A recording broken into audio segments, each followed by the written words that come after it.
Assalamualaikum warahmatullahi wabarakatuh. Bismillahirrahmanirrahim. Alhamdulillahirrabbilalamin. Asyhadu an la ilaha illallah wa asyhadu anna Muhammadar Rasulullah sallallahu alaihi wasallam wa ala alihi wa ashabihi amma ba'da.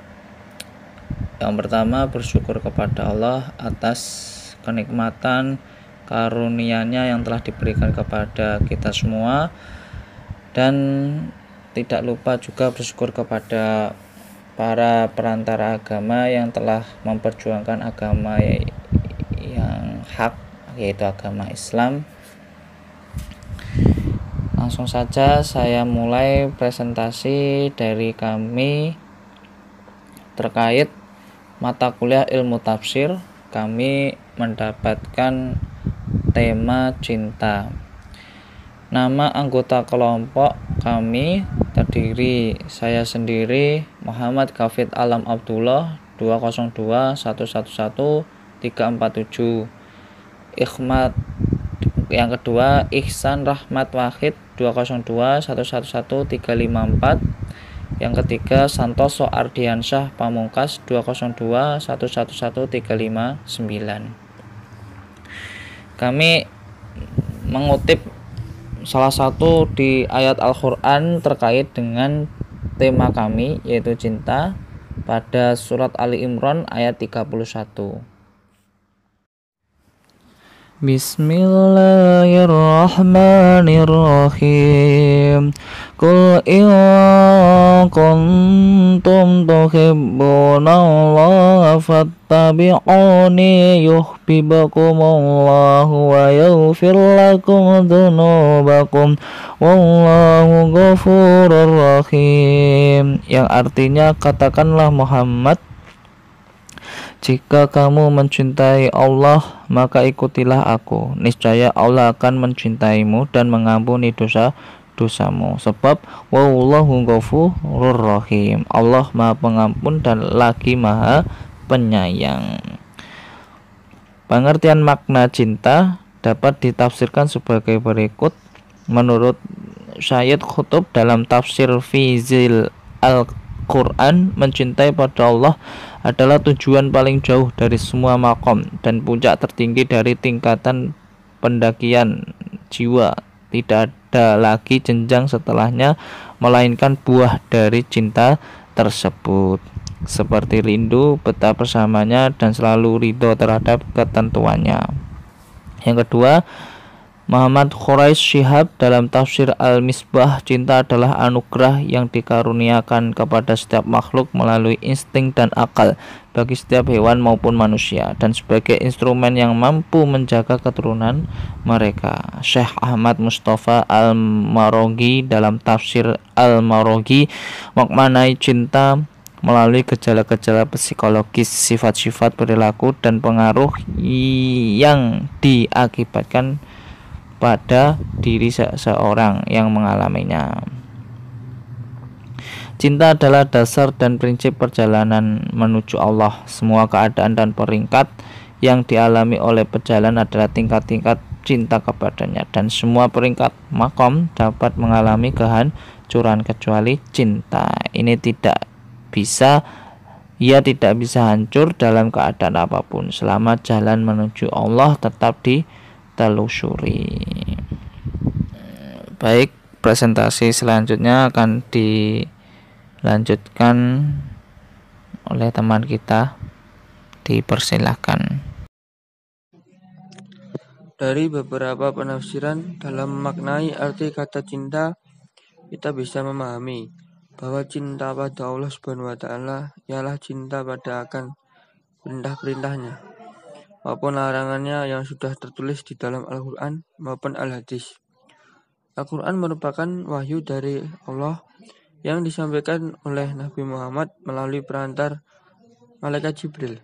Dalam Al-Quran termuat perintah Allah, larangan dan cerita, sedangkan Al-Hadis atau sunnah merupakan segala ucapan, perbuatan, ketetapan, dan persetujuan dari Nabi Muhammad SAW yang dijadikan landasan syariat Islam.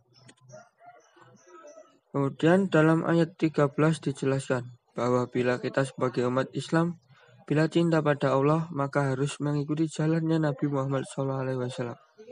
Karena Nabi Muhammad merupakan Nabi dan seorang Rasul yang terakhir. Oleh karena itu, bila kita cinta pada Allah, maka kita juga harus cinta pada Nabi Muhammad beserta kitabnya, yaitu Al-Quran. Cinta pada Nabi Muhammad berarti pula juga harus menjalankan perintah maupun larangan dari Nabi Muhammad SAW. Sebagaimana firman Allah dan sabda Nabi Muhammad SAW. Wa anna hadha sirati mustaqima fatabi'uhu ulam tatbi'u sabul'a fatafarraqa bikum an sabilihi dzalikum wassaqum bihi la'allakum tattaqun.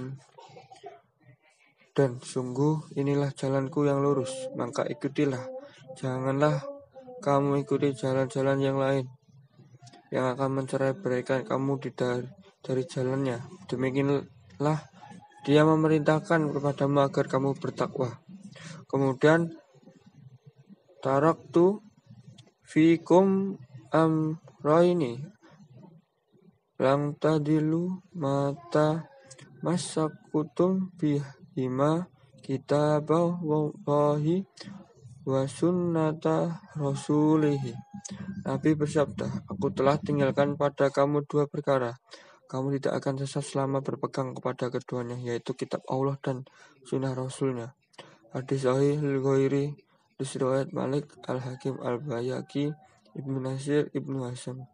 Disahihkan oleh Syekh Salim Al-Hilali di dalam At-Tajim wal Minnah fil Intisari Sunnah halaman 12-13. Dari firman Allah dan sabda Nabi Muhammad SAW menunjukkan bahwasannya umat Islam harus berpedoman pada Al-Quran dan Al-Hadis.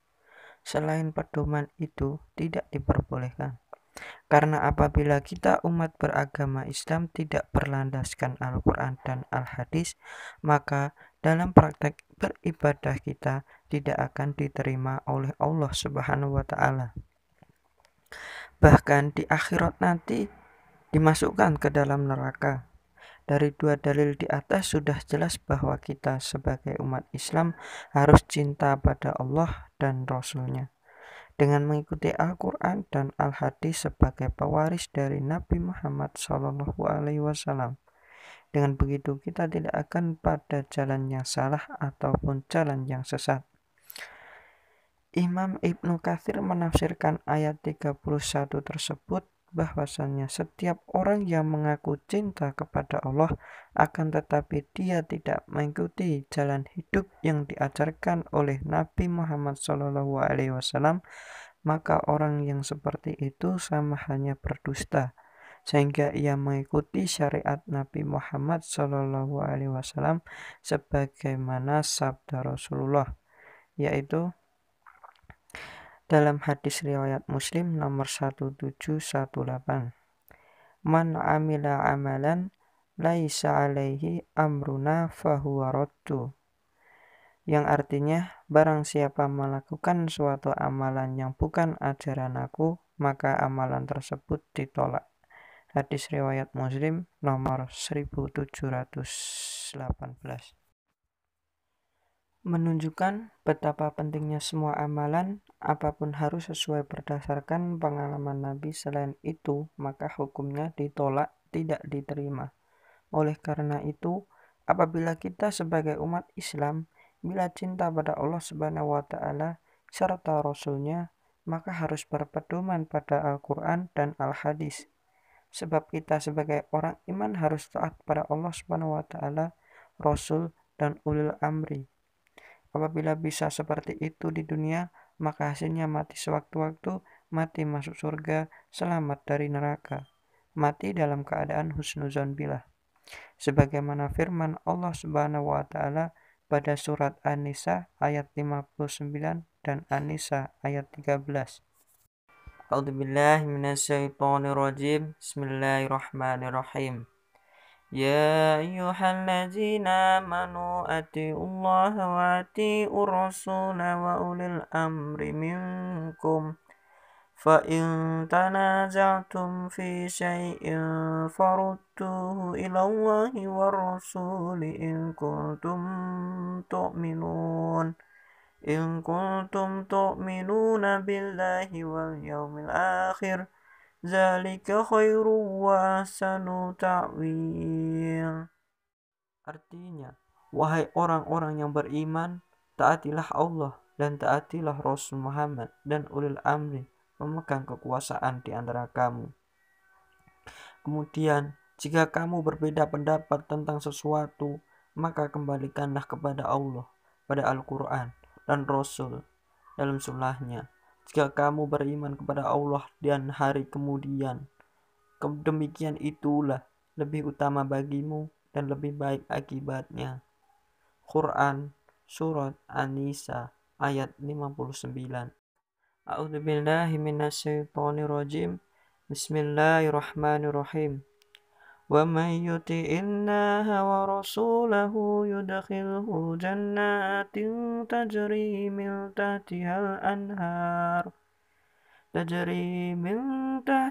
anharu khalidina fiha wa dzalikal fawzul azim. Artinya, barang siapa taat kepada Allah dan Rasul-Nya, maka dia akan masuk ke dalam surga, yang mana di bawah surga mengalir sungai-sungai. Demikian itulah mereka kekal di dalamnya, di dalam surga, dan itulah kemenangan yang agung. Quran Surat An-Nisa ayat 13. Sekian presentasi dari kelompok kami tentang cinta. Jika ada kurang dan lebihnya, kami mohon maaf. Wassalamualaikum warahmatullahi wabarakatuh. Terima kasih. Jangan lupa subscribe ya.